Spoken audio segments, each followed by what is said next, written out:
I don't know about you, but I come here for the community, of course, but to keep my spiritual understanding awakened. We can get really lost in this material world. We can get really lost in the physicality of life.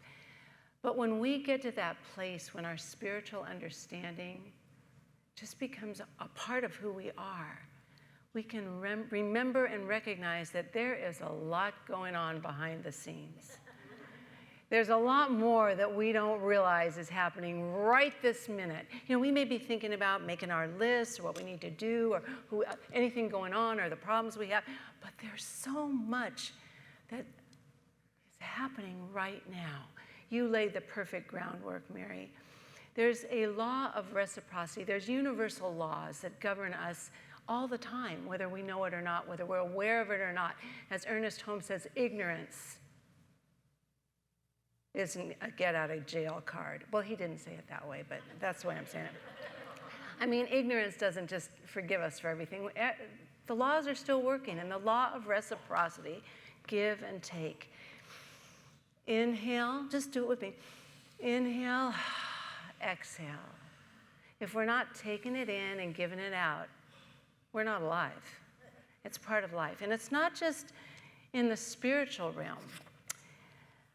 Philosophers have said for thousands of years, have talked about the law of reciprocity. Confucius, that beautiful 500 BC philosopher, prophet, Chinese philosopher and prophet said, there is one word,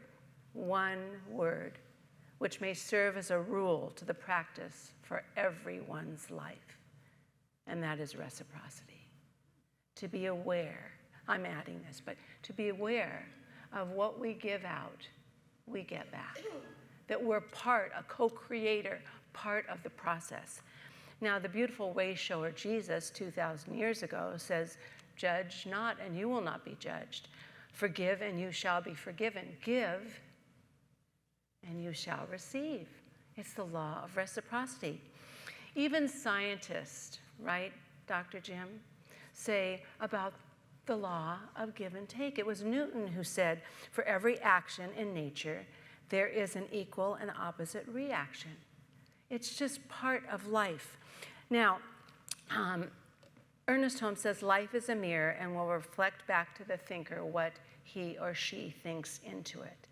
So I think what I want us to do this morning is just to be aware, and Mary talked about life is always in motion. Life goes in circles, and we want our circle to be an upward spiral that leads us to what we call home. Heaven is, of course, a state of mind, but leads us to that oneness and that understanding that we all know. But it's going in circles, so we need to be part of this process. It was my beautiful friend Rumi in the 14th century, a Sufi mystic, who said, the world is a mountain. What we do is a shout. The echo comes back to us. So we need to think about that. There's a story of a young, bright Scottish lad named Seamus, who had the opportunity to go to university in London. He was very excited. He packed his bags. He said goodbye to his mom, and he left the Highlands for the city. And after a week, his mom called him to check on how he was doing. He said, well, Seamus, how are you? And he said, Mom, I love it here, but these English lads are odd, very, very odd. And she said, well, what do you mean? And he said, well, the boy in the dormitory next to me just bangs his head on the wall until midnight every night. And the fellow above me stomps his feet every night until midnight.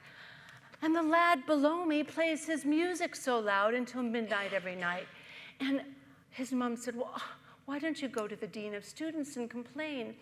And he said, well, Mom, I really don't mind that much, because about the same time until midnight, I'm quietly practicing my bagpipes. What goes around comes around.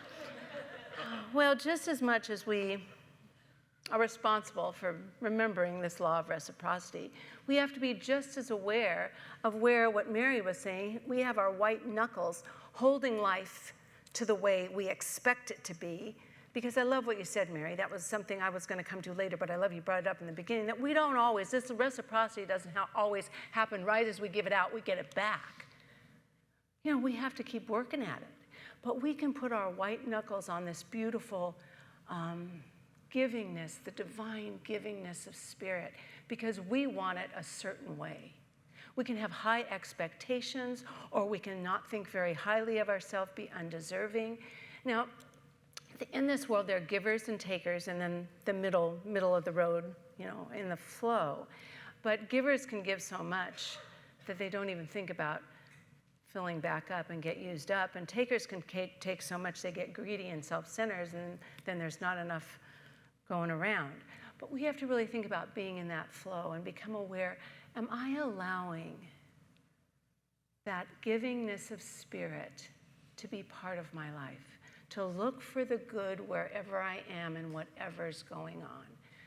You know, I was in the doctor's office at 9:15 on Friday morning, and I don't know, you might have noticed, but for some time, it was after COVID, I had this congestion in my voice that I couldn't get overcome. And I know people after service sometimes would offer me a cough drop because it was annoying. So I went in a few weeks ago, and the doctor said, you know, I don't know what, you know, it is, but you're very, very congested, so you have to do this procedure before I can really tell what's going on. So I did the procedure for 2 weeks, morning and night, went back in, and I'm just sitting there, and sure enough, a man comes and kisses me on the head.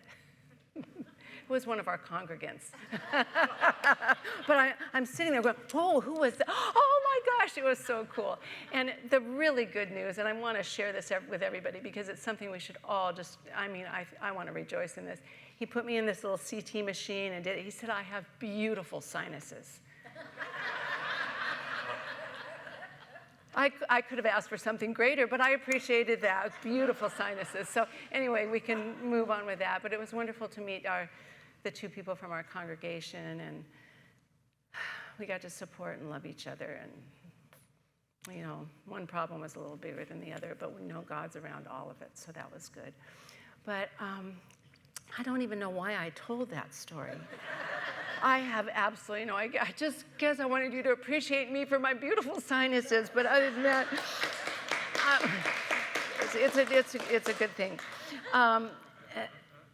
I want you to check your mindset, and I guess gifts come in amazing ways. I guess that's what it was. It was the gift of just the love of somebody coming out of the blue. But what's our mindset? Where are we? Do we have a mindset of abundance or scarcity? Now, this is not just material wealth, abundance, because abundance is love, joy, happiness, peace, all of that. And where are we? I mean, how much good do we accept? It's God's nature to give all the time, to be in that flow of life. And are we receiving? We must have, and I love what Ernest Holmes calls it, a bowl of acceptance. He says a chalice of expectancy, that life is good. When? All the time. When? All the time. Good lip readers, okay. All the time, and we have to have that bowl of acceptance right there to accept the good, even if it doesn't look exactly like we think it should. You know, we can fill these bowls of expectancy, of acceptance, with so much stuff that the good can't get in there. All the regrets, all the lack of forgiveness, all the misunderstanding. Oh, I wish I coulda, shoulda, woulda. We have all these things in here that fill up this bowl. We have to be receptive to the good that's already there and keeps on coming. We have to get rid of well, let me just say, and you know, I think of my dear friend Rumi a lot, but he talks about the guest house where emotions come and go. Often in our bowl, there'll be a feeling of fear or lack or unworthiness. But it's not supposed to stay there. It's there just for us to acknowledge it. What's its message? What's its lesson? What am I to know? And then move it on. Thanks for the visit. But we need to keep that. How big is your bowl of acceptance to the infinite good that's there? We have to start finding the good if we're not seeing it right now, because there's good in everything. It may not be the good we want, but there's a message in it. There's a message there for us that we need to understand. I mean, you got to realize maybe you're not getting what you want because either your window's too closed or you're playing your bagpipes too loud. You know, we have to be really aware of what's going on in our life. We need forgiveness. You know, it's interesting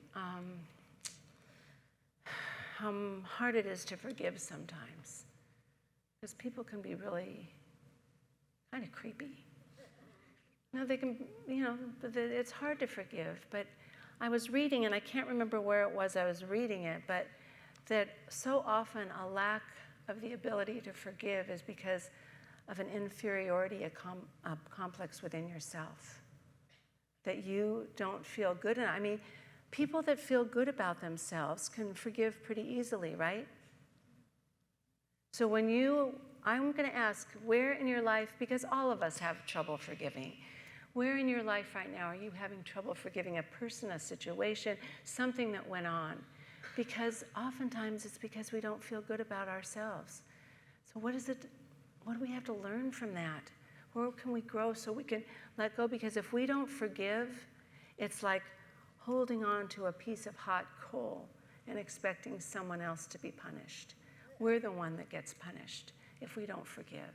And a lack of forgiveness can cause all sorts of interesting things. So we're going to do a little prayer at the end, and I want to just all of us to just free up those bowls of acceptance so we can feel that influx of the infinite good, the love, the possibility, the joy, whatever it is that's ready for us right now. Now, how many of you feel you have just even this much consciousness of limitation or lack or not enough? Or so just a little bit, yeah, I know we all do, because we're human. I mean, that's part of the process. But we want to be able to let go of that lack place, the limitation, the unworthiness. And so sometimes one of the really important reasons is because that little tiny seed can start growing and growing and growing and take up our whole minds. So 2 things to do if we find ourselves in that place. One is think of something you like. I'd say love, but some of us, it's hard to get to love when you're in a place of not feeling so good sometimes. But like is okay. We can think of something we like. Start thinking of something you like and start focusing on that and thinking about that, and the whole energy around you will change. Because it's not one thought we put out that comes back to us. It's the accumulation of our energy, our vibration, our thinking that we put out there that comes back to us. So we want to start up-leveling that, up-leveling our energy so we open up, be open to the good that's at hand. And the other thing, when I was mentioning the importance of service, every person sitting here has amazing gifts, unique and amazing gifts to share. There's not a person here that isn't filled with gifts and possibilities, because that's how we're made. We have to start honing in on those and making the decision to share them and to give them and to be of service to make someone else's life better. Now, the service can be a simple telephone call to show somebody you care. It doesn't have to be a great act, a great gift, something monumental. Remember, in the mind of God, there is no size to anything. It's the energy and intention behind things. Is there somebody right now?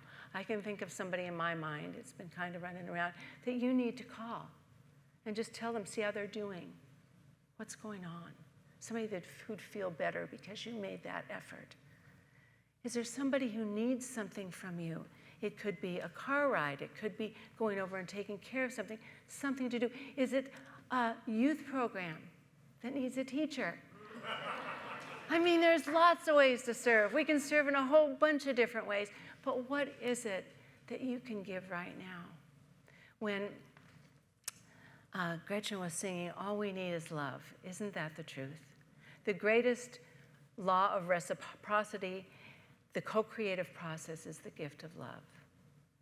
So we're going to do a little prayer right now. And I want you, just like I always ask you, to be an open that bowl of acceptance. Open your arms, put your feet on the floor so you feel grounded and supported by this thing we call life, this beautiful earth we live in that offers opportunities, and that long and winding road for us to grow and become and learn and accept the possibilities. And just open right now.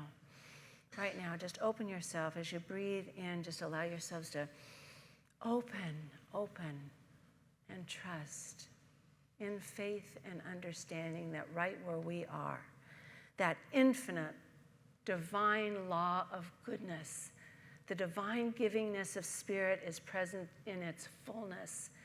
And allow yourself, as you breathe in to open, that you breathe out faith and trust in the goodness of life right here and right now, not somewhere else, not some other time, but in this moment there is a presence right now, something that is calling to us to listen, to hear, something that wants to make itself known, a blessing and a gift for us that we can extend to be in that beautiful cycle of life, that dynamic exchange of blessings. Because ultimately we know here in this moment that we are made to be a blessing to the world, to receive the blessings the world has to give, and to be the blessing ourselves right here, right now, in all of our goodness. And as we breathe that in, breathe in the blessing and breathe out the faith and openness to see, to clear our vision so we see the goodness that's ever present. I just invite you right now, as we've done this beautiful exercise to open ourselves in faith and love and joy and peace, just to open your eyes and know, as Mother Teresa said, one of the greatest gifts we can give is a smile. Just to let someone know they've been seen, they matter, they're important. And the gift we get in return is the joy in sharing. We all need a little help from our friends. And for those of you who came late, it is Beatles Sunday. So that was sort of a little gentle clue, like bang, bang, bang. But leave today knowing that you matter. You make a difference. You are a blessing without doing anything, that you are a blessing right now. And you can go out and give a smile, make a call, do something to make this world a more beautiful, joyful, loving place. So glad we're on this journey together. Please know how much I love you all. You make my life more beautiful, more special, more meaningful. Thank you, thank you, thank you. And so it is.